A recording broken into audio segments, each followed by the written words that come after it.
Visitor. You are about to embark on a journey of discovery through the rich and fascinating history of classical Greece.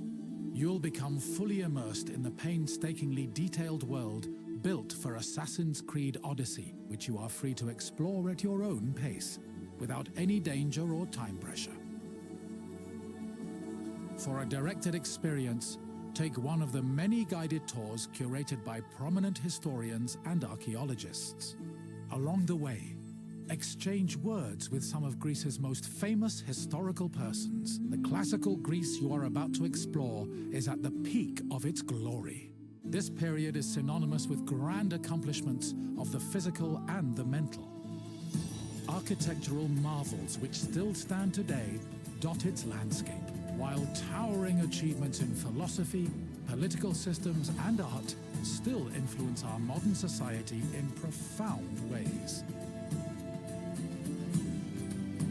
We hope you become engrossed in the dazzling riches of ancient Greece and welcome you to your visit.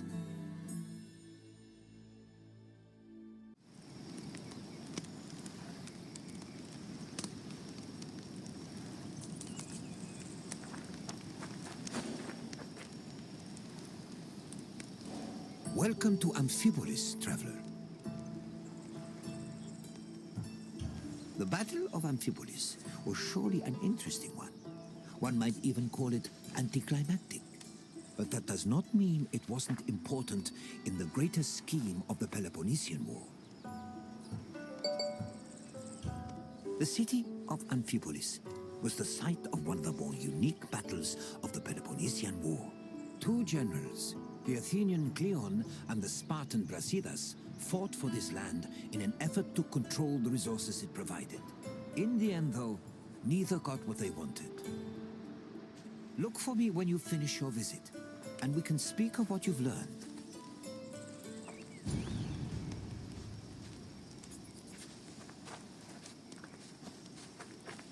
The land that would come to be known as Amphipolis was originally part of Thrace, a region inhabited by formidable semi-nomadic horsemen. Thrace was rich in gold and silver mines. It was surrounded by lush forests, making it very attractive to outside parties like Greece and Persia.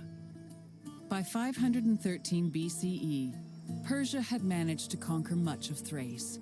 But after their defeat in 479 BCE, Athens made a play for the land. They conquered the nearby island of Thasos in 465 BCE, but the military prowess of the Thracian riders kept them out of the country's interior. It was only in 436 BCE that Athens established a solid foothold in Thrace with the founding of Amphipolis, a city on the banks of the river Strymon.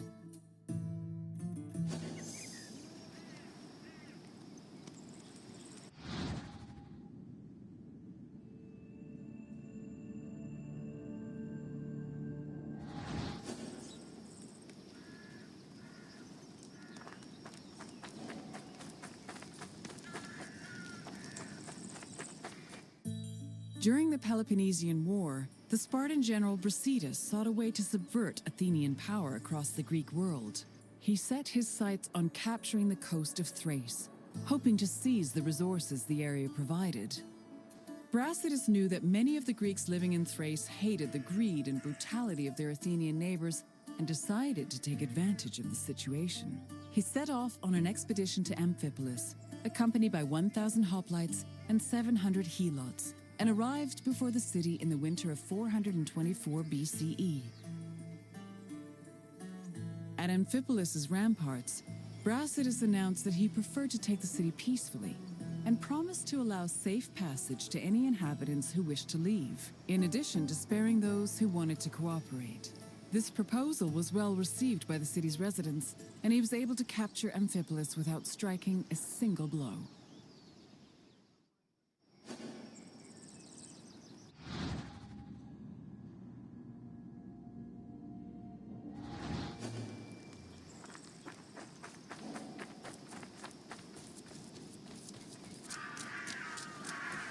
Brasidas' march on Amphipolis blindsided the Athenians. By the time they heard the news and dispatched the general Thucydides to defend Amphipolis, Brasidas had already rallied several nearby cities to help him defend the region from Athens' so-called tyranny. After half a day's journey from Thasos, Thucydides arrived at the port of Aeon, but was unable to retake Amphipolis. Athens held Thucydides responsible for the loss of Amphipolis and forced the general into exile. In spite of Brasidas' achievements, Sparta did not send him reinforcements, which forced the general to negotiate a truce with Athens to hold on to the ground he gained.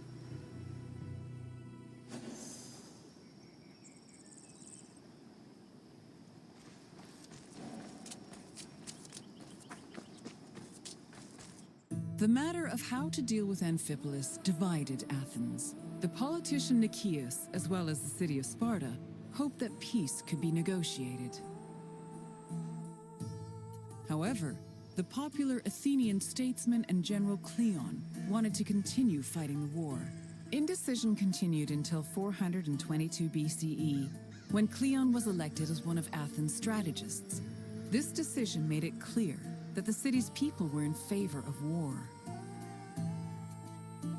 The truce was ended, and Cleon began his journey to Amphipolis, retaking small towns that had been conquered by Brasidas along the way. On arriving at the port of Aeon, Cleon requested troops from the king of Macedonia. He also hired several Thracian mercenaries to bolster his force's numbers. Afterwards, all Cleon could do was wait for the remainder of his reinforcements.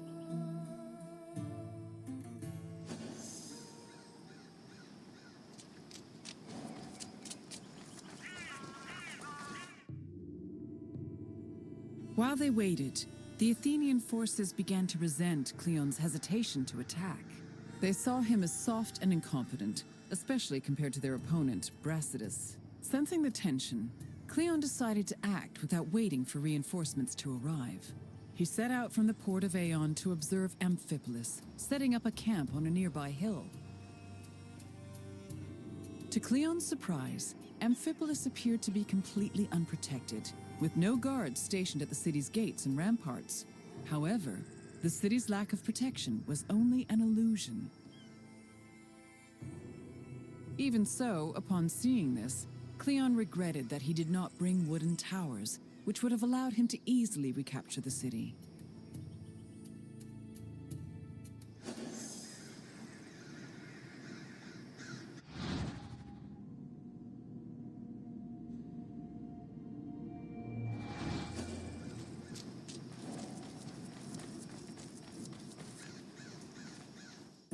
Brasidas positioned his own troops in a nearby wooded area to get a better view of Cleon's army. When the Athenians began moving to set up camp, Brasidas returned to Amphipolis. He believed his army was less well-trained than the Athenians and decided to rely instead on cunning tactics and Cleon's inexperience as a military leader. Brasidas organized a two-pronged attack. He would personally lead a small raid, then one of his lieutenants would follow up with a second attack shortly after, disorienting the enemy. He had barely finished formulating his plan when he saw Cleon's army pack up and retreat back towards the coast. The cowardly display made Brasidas realize that perhaps victory would be easier than he thought.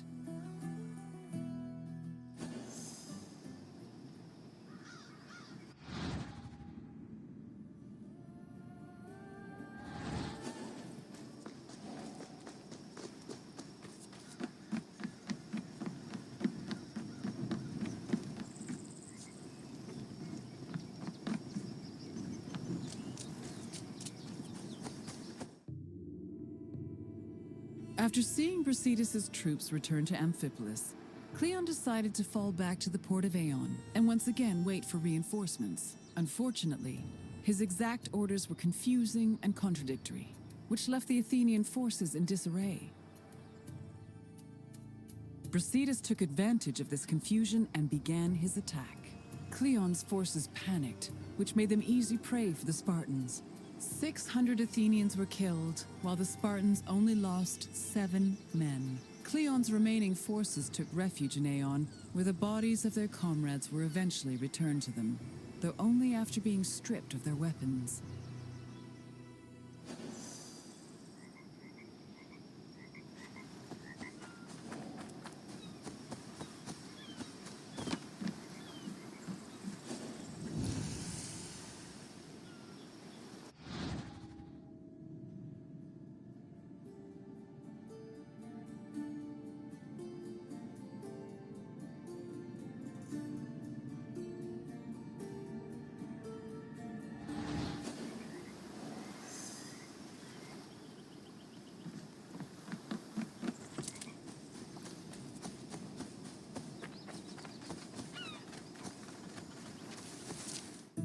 During the pitched battle between the Spartans and the Athenians, both Brasidas and Cleon were killed.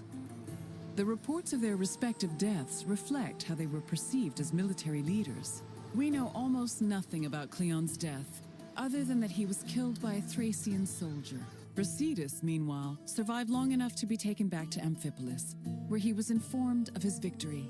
He was buried inside the city, which was considered an honor bestowed only upon heroes, and was celebrated as the true founder of Amphipolis.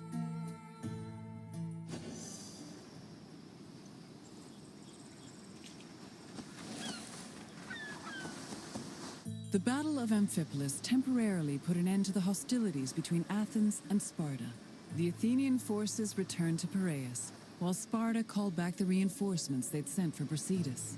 The death of both Brasidas and Cleon encouraged the two cities to push for peace. The negotiations took time, but Sparta and Athens eventually agreed to return to the way things were before the Peloponnesian War. The resulting treaty became popularly known as the Peace of Nicaeus. Throughout the Greek world, it was mostly agreed that Sparta had lost the war, in spite of Brasidas' heroic efforts. The sentiment was rooted in the fact that Sparta had failed to end Athens' domination over Greece, something they had promised to do at the start of the war.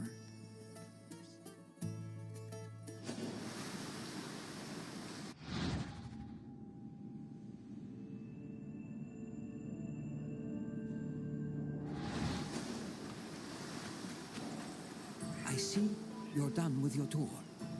The Battle of Amphipolis may have briefly put an end to the Peloponnesian War, but the so-called Peace of Nicaeus was only temporary.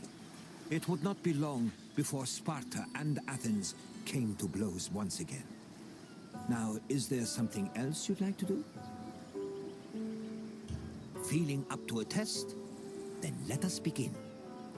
Which Athenian politician wanted to negotiate peace with Sparta?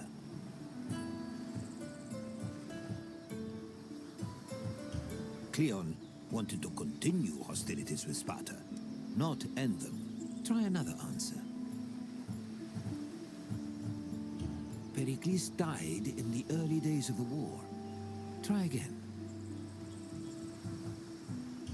Correct. Nicaeus wanted to build on the truce that was negotiated after Brasidas captured Amphipolis. Now for the second question. Where did Thucydides and Cleon arrive before moving to retake Amphipolis? No. Piraeus was closer to Athens. Keep trying. Yes.